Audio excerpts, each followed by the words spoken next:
Hello and welcome to everyone joining today. Good afternoon and good evening, good morning, depending on what time zone you are. My name is Joanna Yu, and I'm a student and the co-founder of Fund for Good, an INSEAD fundraiser. And today, I'll be the moderator to have a conversation about women and education in the light of what is happening in Afghanistan today. So without further ado, it is incredibly special that this will be our first of many events of the INSEAD fundraiser Fund for Good to promote awareness on the issues of access to education for women. You can see on the screen now that there are two QR codes. The first is our Funds for Good website, which we'll be selling our tickets from. The second, it is our LinkedIn, so you can get connected with our guests today, as well as the management team of Fund for Good. Please scan and follow our socials, as we'll shortly be start to sell the tickets for our fundraising night at a historical landmark in France to raise money and awareness for women affected by recent humanitarian crisis. From the beginning of organizing this SDG session, my team, the organizations we're working with, and myself have made every attempt to ensure the representativeness, to ensure that the diverse and representative voices are brought to the table today. But due to a range of reasons, including security concerns and availability issues, we were not able to hear from staff members who are currently working in Afghanistan. But luckily, we'll have two women leaders with us today who have worked in the area to come together and discuss how the recent humanitarian crisis affected their workforce and people living in the area. I'll first introduce them by their names, and then I'll pass it on to them, who will introduce themselves and their organizations to you. So first, we'll have Caroline Kent, who is the Managing Director Germany at Women for Women International. We also have Grace Armstrong, who is Education Technical Advisor and Gender Integration Specialist at Save the Children. Welcome to you all. I'm going to ask Caroline, by alphabetical order of first names, of course, to say a few words about yourself and your organization. Thank you, Joanna, and please let me start by thanking you for your amazing initiative, and to the INSEAD School and the Hoffman Institute for inviting me to speak. As you've already said, I'd much rather not be here. Not that I wouldn't want to be here, but I'd much rather have one of my colleagues from the Afghanistan office speaking in my stead. But as you already mentioned, because of security concerns, because of the situation that we're currently in, we did explore that, but it wasn't possible. But again, I'm just a poor representation. However, on to me. My name is Caroline Kent. I've been the Managing Director of Women for Women International Germany for 2 years now. I've spent the last 22 years working on issues related to social justice, to international development, and to human rights in an international setting. My background is in international politics. I have a master's in European studies from the London School of Economics, and have had the privilege of working for several international NGOs and for UNDP, and have lived in various countries and have a British-German background. The organization I work for and the work that I hugely admire, Women for Women International, serves marginalized women in fragile and conflict-affected settings.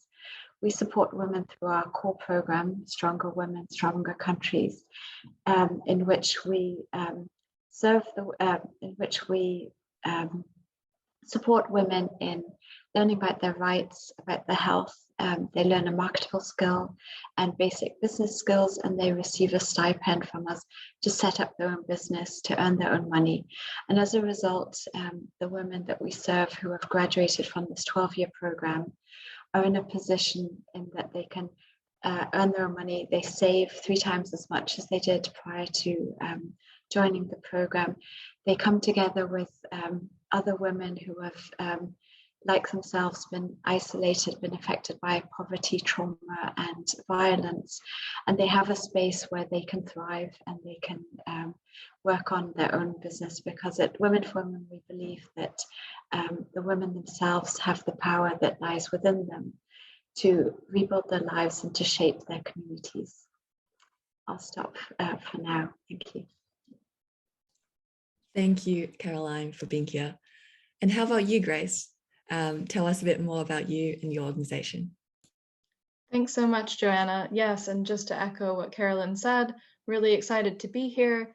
And also, again, to say, we're not trying again to represent Afghan women's experiences, but I think hopefully this will spark some dialogue and some interest in the crisis and in how we can kind of support the work that's ongoing. So I'm Grace Armstrong. I am currently working with Save the Children as the education advisor. I'm based in Kabul, although at the moment I'm in London, hopefully heading back to Kabul in a couple of weeks, flights dependent. And I've been working with Save the Children in Afghanistan for the last 2 years. And prior to that, I've been working in or on Afghanistan for the last 5. And mostly the work that we're doing is related to education, health, child protection, poverty, livelihoods, and nutrition. So Save the Children's mission is really to support children to learn, survive, and be protected. So the pillars are really focused on children. And within that group, we have a large girls' education component, specifically in education in Afghanistan. And so I think from my perspective, likewise, I also have a master's from LSE. They're well represented tonight in women, peace, and security. And so that talks about the UN Security Council Resolution 1325 and the Women, Peace, and Security agenda that follows from there. I think extremely topical now, but have a background in global public health. So really excited to chat more with everyone. Thank you, Grace, and good to have you all here today. As I'm sure the audience has now learned a bit more about you, they have lots of questions. And I would like to remind you that today's seminar will really be a conversation. We invite you all to drop your questions and comments in the chat as we go. We'll have some time at the end to address those questions, and the questions will be read out by our Q&A manager, Philippe. So without further ado, let's start by giving our audiences a bit about the context. And Grace, in particular, you mentioned that you've worked on education reform and you've worked in Kabul. I was reading your bio earlier, you've actually worked on a piece of education reform with Afghanistan government. So what are the challenges that lie between women and education in Afghanistan? And specifically, as we all know, Taliban, the de facto authority, has been pushing for policies against women's rights to education. What exactly are the policies and how do they impact gender equality in the context of education? Over to you, Grace. Thanks, Joanna. Yes, this is the million-dollar question, so to speak. I think what's important to understand is that a lot of the viewpoints about girls' education didn't happen overnight, right? They happened from years, decades, really, of kind of building a resistance to progressive education, to gender equality specifically, and that it doesn't even, we look back at the 1970s and we think, oh, Kabul was sort of a Mecca, women were wearing shorter skirts, things like this, but that actually was not representative of the country as a whole. And that a lot of, specifically rural communities were quite conservative and interpreted the Quran in more conservative and, arguably extremist ways. And so I think what we see here is an effort by the de facto authorities to appear to be, less progressive, let's say, or more conservative than their previous counterparts at the Ministry of Education. So they can't be seen to advance the agenda for girls' education, for example, too quickly without making sure that the Islamic framework, the leaders of the Taliban are inputting to that process. One of the biggest things is one of the biggest barriers to girls returning to school is the fact that they have mandated female teachers to teach girls. And we already know from a lot of work in Afghanistan that there is a dearth of female teachers, qualified women that can actually teach at the secondary level specifically. So that means that secondary level girls are without the ability to access education because the supply issue of teachers is a long-term problem, right? It takes a while to source that. So what we're trying to do as an international community is to help shape the policy from a technical standpoint to say we have addressed this problem through community-based solutions. We have guidance that we can provide on how to create strategies to make sure that actually their policies or mandates having more female teachers to teach girls, if that's the requirement, we can help them to achieve that. So that has been kind of a bit of a political dance. And obviously it's made more complicated by the fact that a lot of bilateral donors do not want to engage with the de facto authorities. At Save the Children, we have the mandate that we can do that as a humanitarian organization, but it depends on politics, willingness. I think also, the last thing I'll say is that the ministry has, basically replaced its senior staff with Taliban officials who have not been in the country for the last 20 years. So they don't have the understanding of the landscape, of how government was administered. And so it's kind of building from scratch a lot of the things that were institutionally part of education response.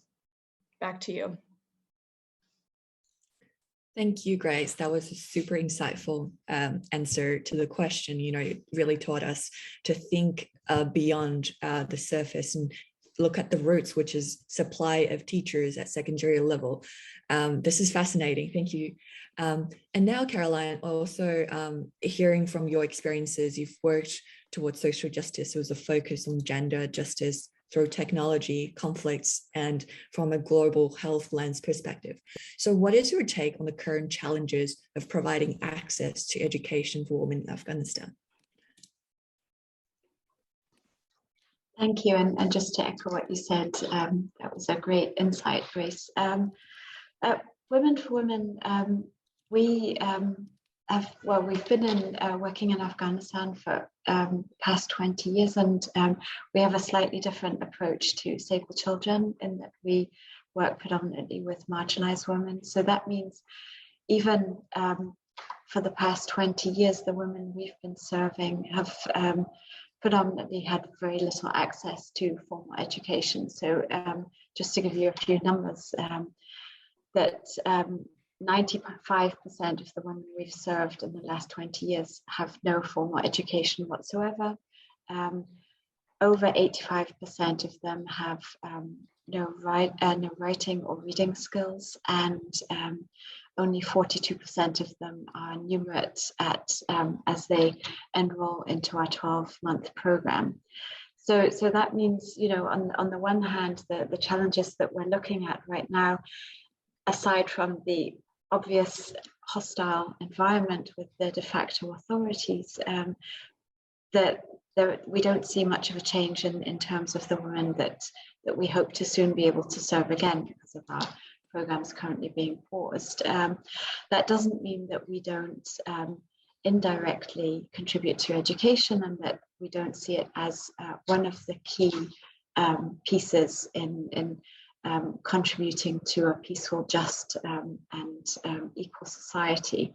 And the first thing maybe to quote, and again, these are all figures based upon our work prior to August, is that as part of our program in Afghanistan, we work with the women to understand the importance of supporting their children's education. We talk to them about how important it is to send their female identified children to school and not just the boys. And we see that, for example, that after the women that go through our program graduate, that they're more likely to send their girls to school than prior to graduation. So we're sort of looking at the a step earlier, if you will, at that sense.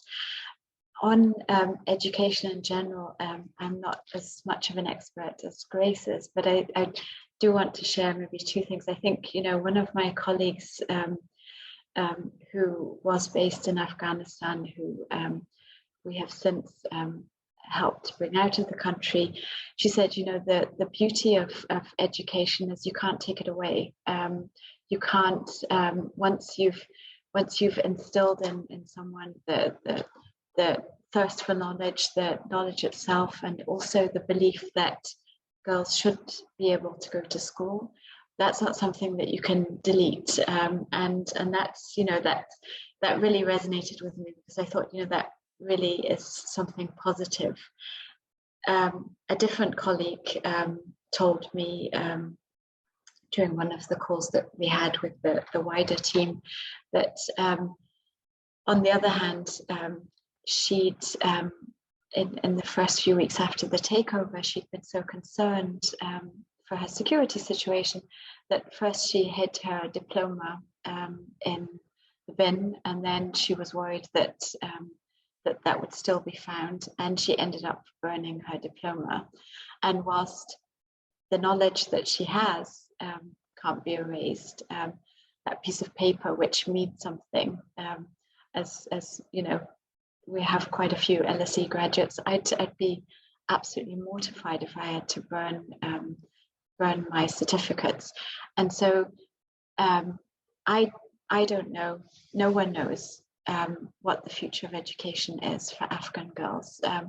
What I do know is that it is key to our society, and the optimistic side of me wants to think that the work that collectively civil society has been doing over the past 20 years has instilled a need to continue education that cannot be erased, and that there will be a way to do that. Wow, thank you, Caroline. That was super powerful. I actually, in fact, took down one of the quotes, which is, you know, just like to reiterate with our audiences, is belief and knowledge is that distilled in you cannot be taken away. And that, in fact, is what motivates you, yourself, Caroline, and Grace, I believe you and your organizations as well, to work in the field.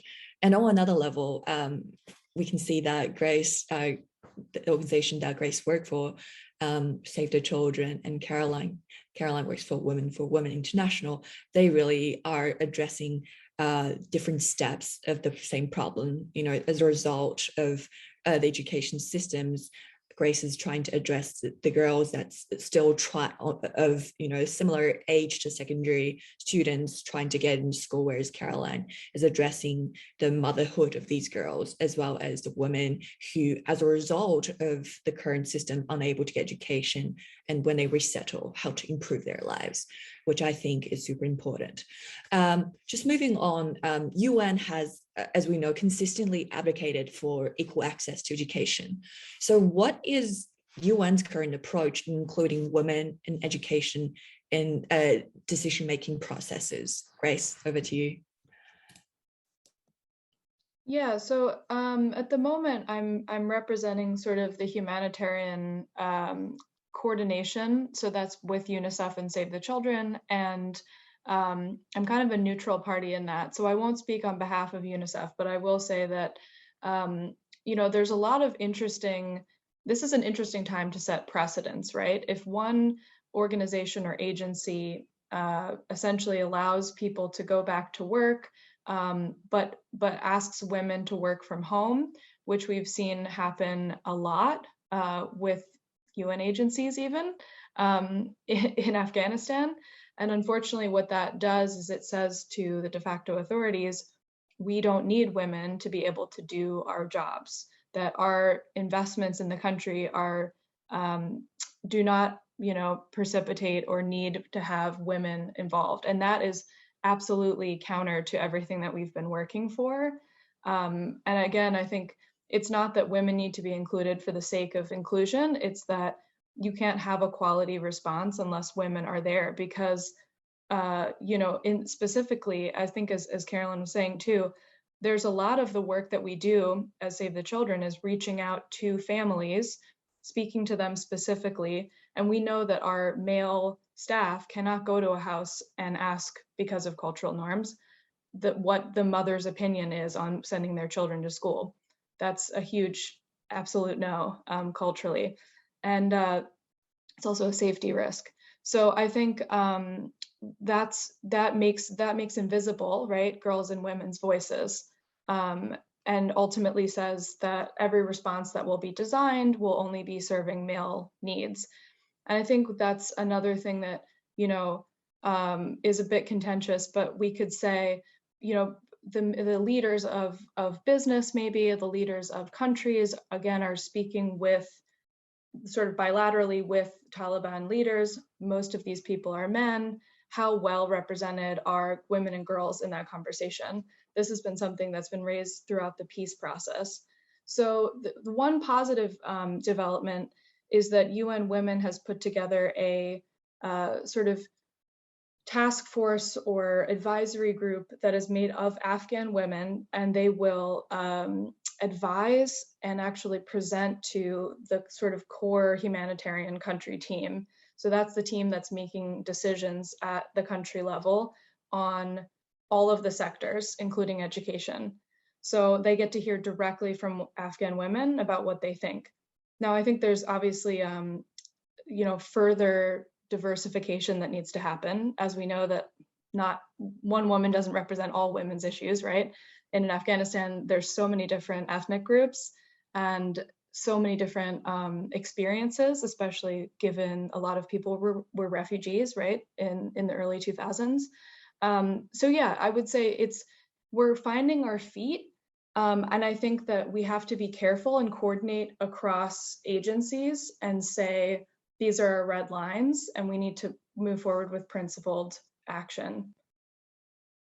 Yeah, thanks. Thanks, Grace. That's actually, once again, very insightful. It's great to hear the UN's effort in addressing this problem is ensuring representativeness, as we were trying to achieve in today's panel as well. Just one takeaway for me is I've learned, via Grace's descriptions, delicacies in handling these issues, whether it's, on one hand, ensuring female voices when you're actually going and visiting these families, recognize culturally there are certain issues, there are delicate issues that you cannot sort of cross the boundaries, or we have to respect.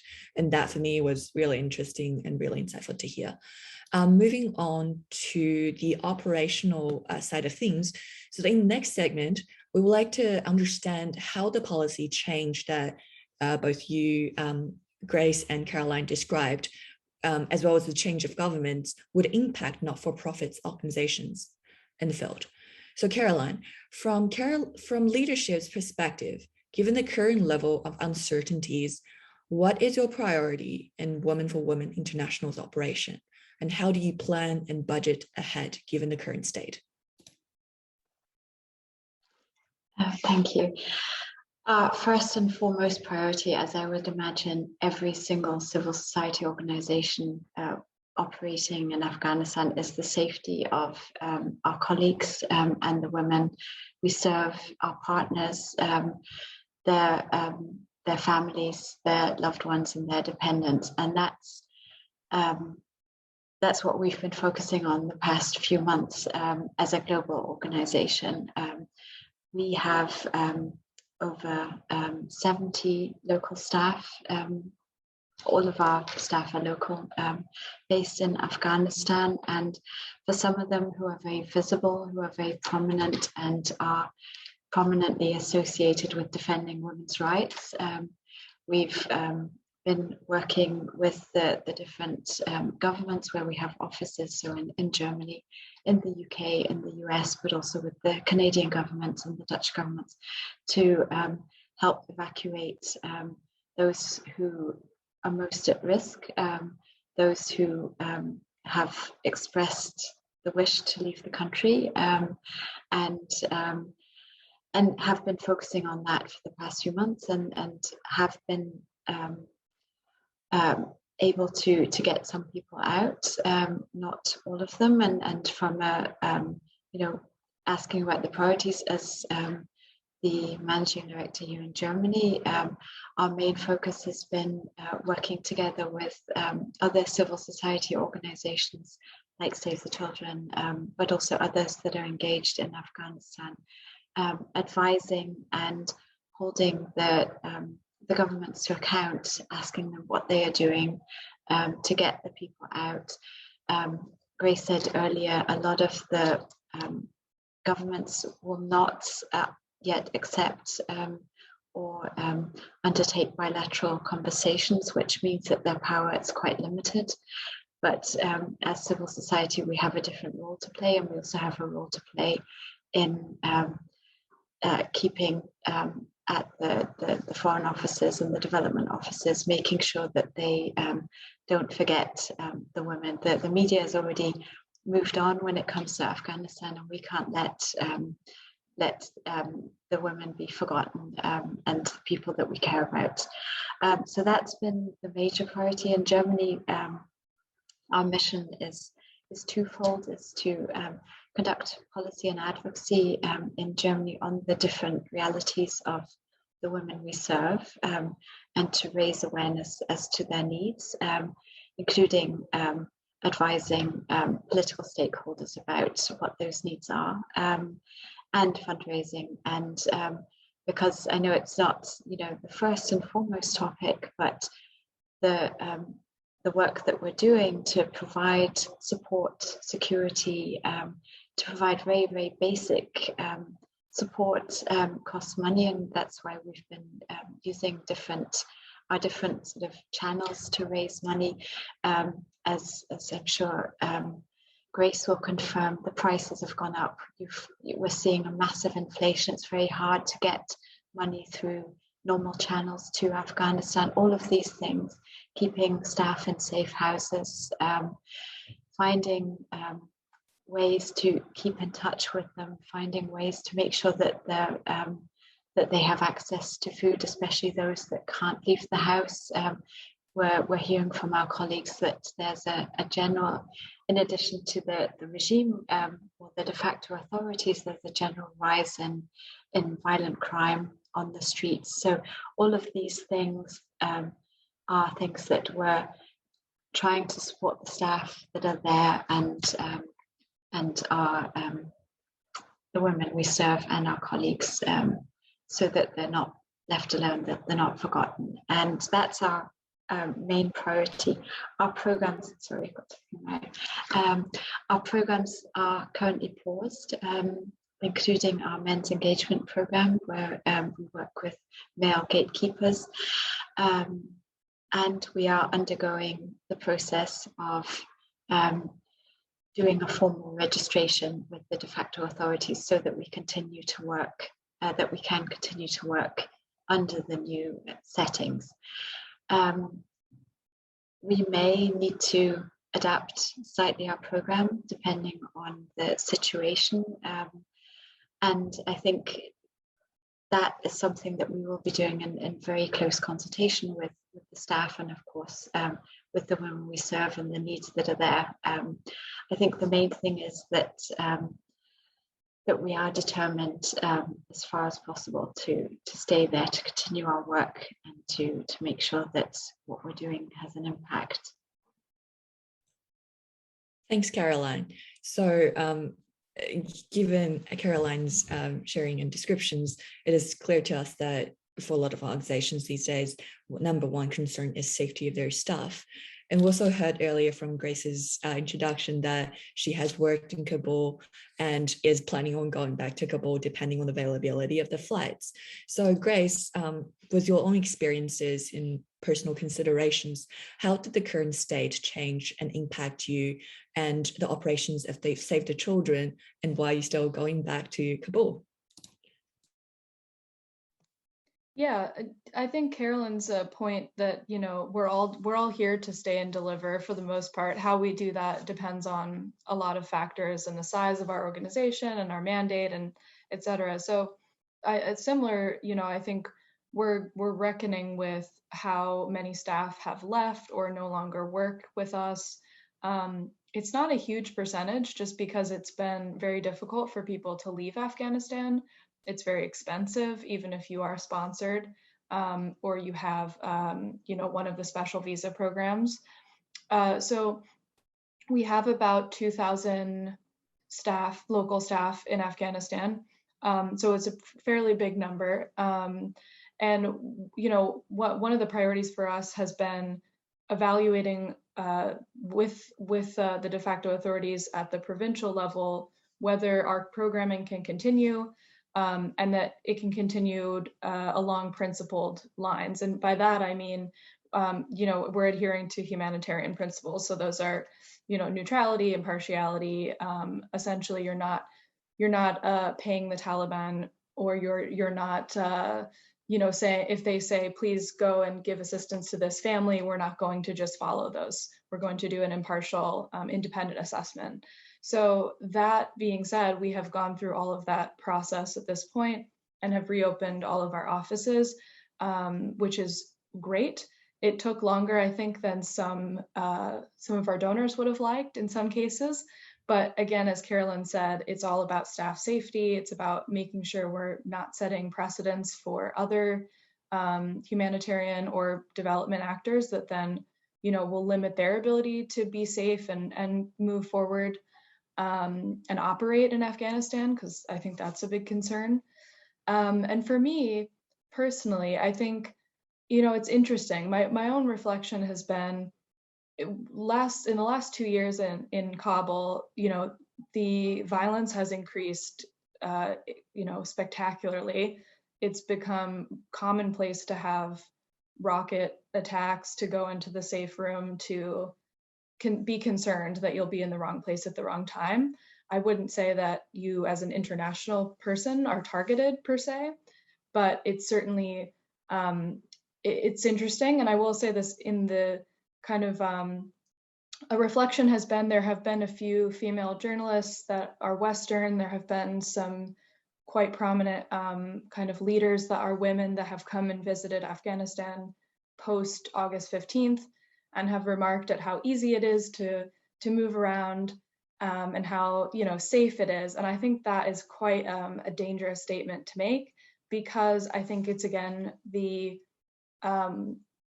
utilization of white privilege. Like, we have a different status in Afghanistan. I don't get treated like a woman per se. I get treated like an international.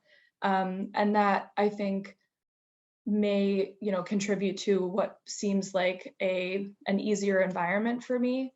And I'm not concerned about my safety going back. I'm more concerned about the ability for me to be able to come in and out and have an open flight path, because right now it's really precarious and we rely a lot on the UN for their air bridge essentially to get people in and out. So yeah, and with budget, just to touch on that, I think we're looking at scaling up significantly, and I think that's also in response to not wanting the humanitarian community. And as Carolyn mentioned, we don't want, just because the news has moved on doesn't mean that the crisis is any less. We want to keep the door open for money to come in. We want to demonstrate need, and ultimately we're working on doing that at a huge scale. I think it will be difficult to kind of determine, again, as Carolyn said, with different governments, how long that can be sustained, and to not create a parallel system as has happened in Syria and Yemen, et cetera, where we have an NGO, shadow government almost running all the facilities. I think that's not the outcome we want. Thanks. Thanks, Grace. So with the media fever of Afghanistan's fading, I think hearing from you and Caroline made me reflect on, reality is that there's things happening, people's life and education rights are at stake, and there are people like you and a staff member of your organization that's working tirelessly on these issues on the ground. given the current safety issues and concerns. So with all these challenges ahead, my last question to you, or addressed both to you and Caroline, is how business leaders and business school graduates can really contribute and help the causes that you guys are advancing.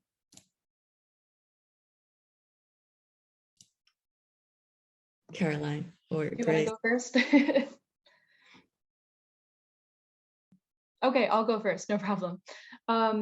Yeah, so I've given this a little bit of thought, because I will say it's not usually on the top of my mind day to day, but I think, it's a great opportunity, and we talk about this a lot. In my previous jobs, I've worked more in development, and I think there's a clearer path for supporting development, which is what the Sustainable Development Goals are about. The humanitarian bit is kind of life-saving, right? And then the development goals are, how do you bridge the life-saving with the longer term gains? So for me, I think a lot of, companies, organizations, nonprofits have a, corporate social responsibility mandate built in. That means that, a percentage of their budget has to be spent on some type of philanthropy or some type of social impact. I think this oftentimes, in my experience, when I was working in Pakistan, we were looking at, public-private partnerships and ways that we could maximize, and I'm sure Carolyn has more experience on this with, tech, specifically, how we can kind of maximize some of the impact in our programming through these partnerships.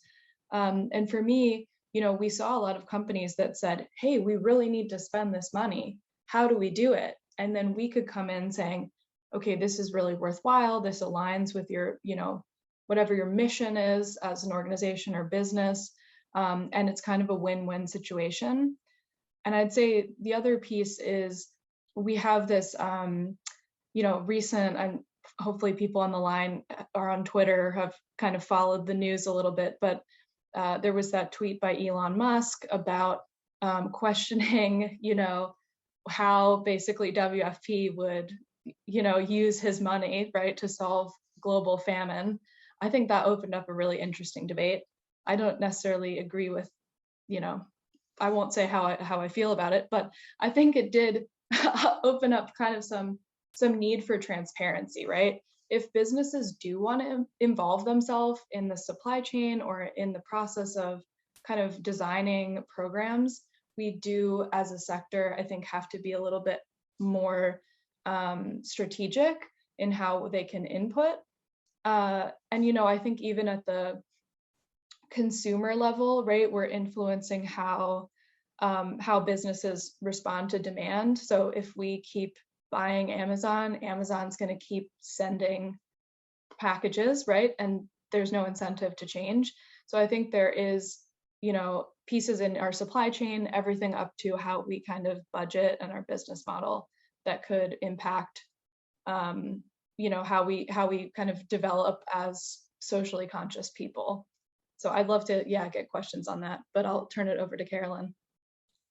Great insights on transparencies of how corporate exercises social responsibilities. Now, Caroline, to you, I'm sure you have some very interesting insights to share on this topic as well. Thanks, and that was great. I would sort of go a bit more meta, and I think sort of for me, having the opportunity to at least talk to you virtually, if not see you all, I'd say three things. And the first is support us. Building on what Grace says, there are excellent organizations, including Women for Women, but other wonderful NGOs working in Afghanistan and other areas where it's very hard to work. They're doing a wonderful job. And if you have the ability to support their work in the context of your ability as an individual or as a business, then I would say that's something that I would invite you to do. I think it's it's it's everyone's responsibility. And if Elon Musk is listening, you can also miss in women and children. It doesn't just have to be hunger. The second thing, and we've touched on this in various points during this conversation, listen. Listen to the people concerned. Listen and respect that there's no one homogenous group of children or women in Afghanistan or anywhere where we work for that matter. And the long-term impact that we're all looking for needs us to understand the realities of the people we serve and what they need and what their perspectives are. And I think that cannot be stressed enough. And the third builds on that, and I would just say, use your power now or in 10 years. I know that INSEAD is a very prestigious school. If you have the chance to give someone who brings a different perspective, and by that I mean someone with a marginalized woman, someone that we serve, someone who can bring a different idea, a challenging idea to your table, then do your damnedest to make sure that they can take a place at that table. From our point of view, and I think Grace would agree, women in particular need to be part of the conversation. They need to be heard. We know, for example, and there I'm coming back to Afghanistan, that there's that wonderful statistic that in cases where women have been part of peace negotiations, you have at least 35% chance of the peace deal lasting longer than 15 years. And that's not just me saying, bring women to the table. That is a very tangible thing that you can do. And whilst we're talking about peace here, because we are talking about Afghanistan, I think the same can be true for all of the power tables that everyone listening here will hopefully be sitting at. Thanks. Wonderful. So today's session, we listened to Grace and Caroline sharing insights about the current political dynamics, the policies, and the UN's policies in advancing education and access to education for women. We've listened and understood the challenges that lie in the field of operations of not-for-profits. We also listened and understood the motivations behind all the staff members working towards a common cause. And one thing that is fascinating is, if anything, it made me respect more of representations of different voices, different perspective in understanding and trying to solve this problem. The problem sometimes is probably more multifaceted than on the surface, where when we first look at this problem, we simply think it's a local political issue. But in fact, it's more than that. It supplies of teachers, and it takes long-term efforts to really resolve that. So I really that's really valuable for me personally as well. So next, what I might do is I might pass the mic to our Q&A manager, Philippe. Philippe, would you like to introduce yourself and go through the questions? Hi, Joanna. Absolutely. Thank you for that fantastic handoff, and thank you to Caroline and Grace for such an informative panel discussion thus far. We do have many questions that have come in from the audience that are very curious to find out a little bit more about each of your path, and also questions in regards to how more impact can be done in such a sensitive and dynamic situation. So the first question is that earlier in the panel discussion, you mentioned how the perception of women's education in Afghanistan was built over decades and therefore quite complex to undo. Do you have any examples of comparable situations, perhaps in other countries, where actions were taken and successful in altering such perceptions and bringing actual societal change? Yeah, maybe I can start and hand it over to Carolyn. Yeah, so actually within Afghanistan, we can look at that because it isn't, as we've been emphasizing, a monolithic experience. But I think specifically, we at Save the Children, we part of our job is to be accountable to the populations that we serve. So part of our kind of monitoring process is to go to the community-based class and basically have a focus group with the children there and ask them how it's going and get feedback from them. And we do the same with parents as well.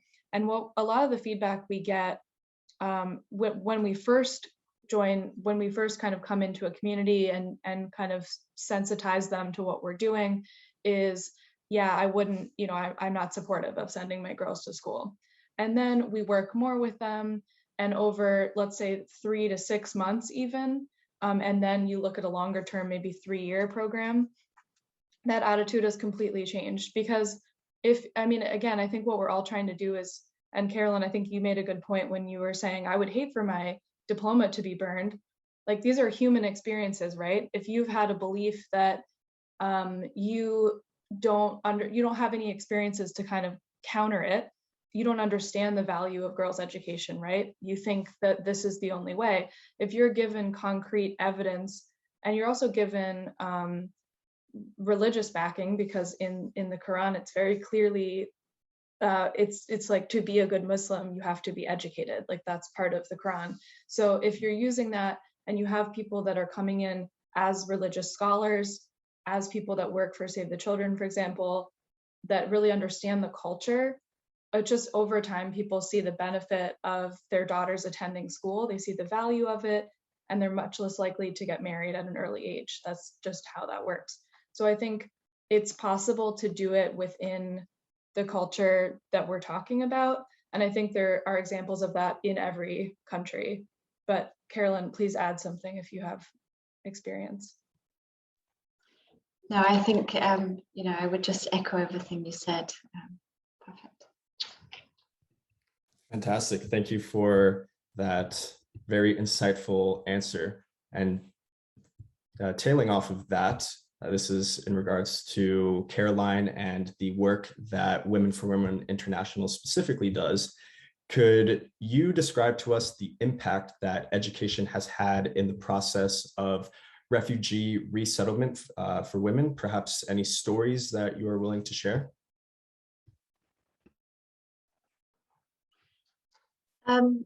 Maybe just to talk a little bit about the work that we do in Iraq, and Grace said earlier on and explained very well the differences between humanitarian work and development. And what we're trying to do is work at the nexus of humanitarian development and peace. For example, we currently work in camps in in Iraq, with the core program that I described earlier. And I think the idea is, when I talk to my friends about our work, that you come to a camp and it's a temporary situation. You're there and then you'll leave soon, and it's just to make sure that you have the basic needs delivered, which may or may not. Mostly if Save the Children has access to it, that will include education, but it's not sort of the first thing that people think of. And I think what we're trying to do, along with other organizations, is to say, well, first of all, unfortunately, most of the camp settings and refugee settings in which we work are not temporary, not by any standards. And so that makes it all the more important to provide access to education, and in our case, to provide programs that enable the women that we serve to build their lives, even in the most temporary of settings. And that then includes indirectly working with them and their partners and the male gatekeepers to be part of the decisions made at the household level that affect their children's access to education.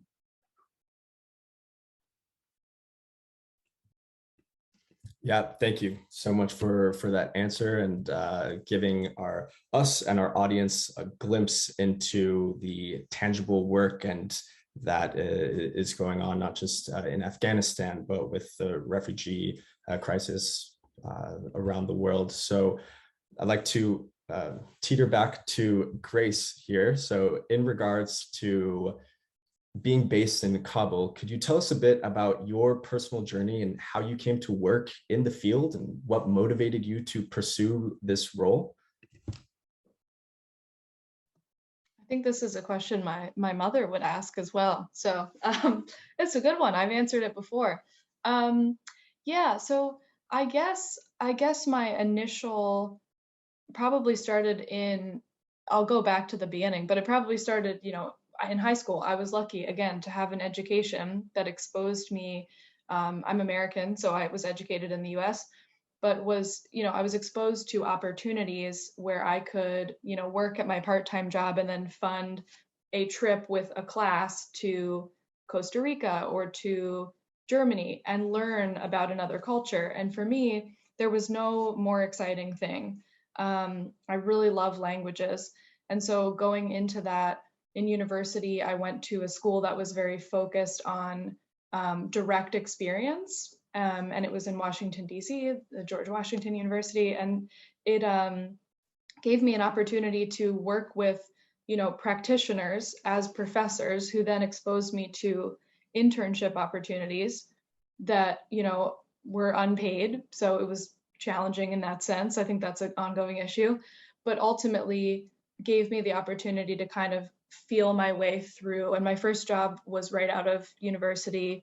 I worked in Haiti during the earthquake, and that opened my eyes. I mean, to the it's very kind of cliche and hackneyed, I think, to say, but to the plight, right? Human suffering.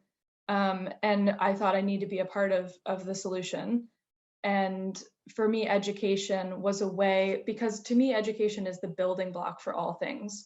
You have, and I always thought I would be a public health person, but I started doing education and I thought this gives people critical skills and critical thinking skills, which I think is so underrated globally, to be able to, specifically for women, right, think about what their options are, question the status quo, and ultimately, get and gain more skills for life, which is, I think, the ultimate goal might not be to score, a perfect score on a numeracy and literacy exam in Afghanistan, but rather to feel self-actualized. And so a lot of the programming that we do now is more focused on well-being and resilience.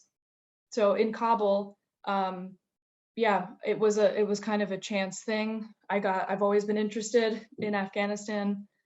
First started working there in 2016, and Afghans are wonderful people. It's just I have dear friends there, and I didn't feel that I was done working there. That's incredible. Thank you. And that's that notion of education being a building block towards more prosperous and united society is in the foundation of INSEAD itself. It's part of what INSEAD came out of, the roots of INSEAD. So that's incredible to hear you touch on that as well, and how you have lived out that mission and impact by being in the field there. And so we have time for about one more question, and this could be directed to Carolyn and Grace, both of you, however you'd like to follow up. But one of the members of our audience was wondering what the level of local NPO involvement is in your crisis responses for your organizations. Are they active? Are you cooperating with them? Is there an emphasis on local capacity building so that there will be long-lasting developments on women's education? I can start, but I also want to hear what Grace says. Our team in Afghanistan work with local partners and our locals themselves. So we're compared to other larger organizations, still a small organization. As the global organization, our crisis response to what is happening right now is informed entirely by what our colleagues are saying in Afghanistan. For that, we're in constant contact with them to make sure that everything that we do serves their safety and security and allows us to have a long-term future in the country. I think the second part, and not to forget, is that our work in general, as probably or as SAVES is as well, is also informed by the local communities. Our programs, whilst there's a theory and science behind it, they're adaptive programs that respond to the dynamic needs of the people we serve. And again, those are taken in and used to inform what we do, what I do, what my colleagues do. And I think it's, again, really important. It sounds so obvious, but I think it's really important to stress that. Yeah, I can just piggyback off of that. Yeah, I think that's the gold standard, right? Is that we are led by community members, and that ultimately we are, designing programs that are responsive to their needs. I think obviously in practice, sometimes that doesn't happen as well as it should. But for education, for example, there are some immediate needs that we know based on decades of experience in Afghanistan can be met in a couple of ways. That for other kind of longer term issues like girls' education, we want to have a very consultative process. And that's what we've been doing with UNICEF, with UNESCO, with some bilateral governments, to create a process where we have consultation with local stakeholders. So we're hearing from women and girls and men and boys at the community level, teachers, headmasters, etc. And we're getting their feedback, and that ultimately the strategy for the country reflects those inputs. And that's been a long-standing process that we've had, that we're just kind of re-articulating in the new crisis. And I think accountability, as Carolyn said, is kind of core, that ultimately we don't want to just deliver a program and then not hear back about how it went or how it could go better. But I think NGOs in general struggle with that piece, specifically from children. So because we're a child-focused organization, it's hard to get children's feedback. It's hard to engage them, and that requires a level of training. And on the local capacity building piece, I think it's a huge issue. And when we talk about working with local organizations, we also have to realize in Afghanistan, they are funded the same way that national or international organizations are. They rely on external funding. So we, it's not that it's an embedded structure within a community that's just kind of operating through charity, because people don't have the money to donate to things like that. So I think it's a different model, and that if we think about localization as a strategy, we have to fund it adequately. And that starts at the education level, right? How are these people getting opportunities for growth and for, in some ways, reprogramming? We're all doing that all the time, but I think we don't get a lot of opportunity to reflect when we're living kind of hand to mouth. But yeah, I think just to echo what Carolyn said, that should be the core piece.